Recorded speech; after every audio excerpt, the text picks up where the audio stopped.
Hi dears. നമുക്ക് ആരെങ്കിലും ഒരു കുഞ്ഞു കഷ്ണം ചക്ക തന്നു കഴിഞ്ഞാൽ നമുക്കത് ഒരു ചുള പോലും അത് വേസ്റ്റാക്കാൻ നമുക്ക് തോന്നില്ല. ഞാനതിൻ്റെ കനം കൂടിയ ചവണി വരെ കഴിക്കൂട്ടാ. ചേട്ടനും പറിക്കുമ്പോൾ അതേ കുറേശ്ശൊക്കെ അകത്താക്കുന്നുണ്ട്, ഞാനും വീടിയെടുക്കുന്നതിൻ്റെ കൂട്ടത്തിലും അകത്താക്കുന്നുണ്ട്. അപ്പോൾ ചക്ക അതിൻ്റെ കുരുവൊക്കെ മാറ്റി വൃത്തിയാക്കി. പിന്നെ മോള് പറഞ്ഞു അതുകൊണ്ട് നമുക്ക് ചക്ക ബജ്ജി ഉണ്ടാക്കാം, ചക്കച്ചോളം കൊണ്ട് ബജ്ജി ഉണ്ടാക്കാമെന്ന് പറഞ്ഞു. അപ്പോൾ അതും ഒന്ന് ട്രൈ ചെയ്തു കേട്ടാ.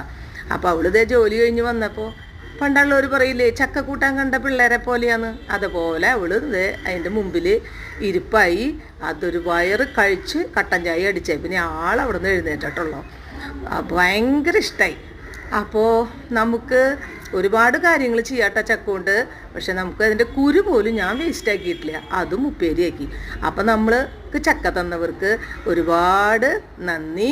അപ്പം നമ്മുടെ കൂട്ടുകാരും ചക്കയ്ക്ക് വേണ്ടി കാത്തിരിക്കുക. ദേ വരുന്നു ചക്ക.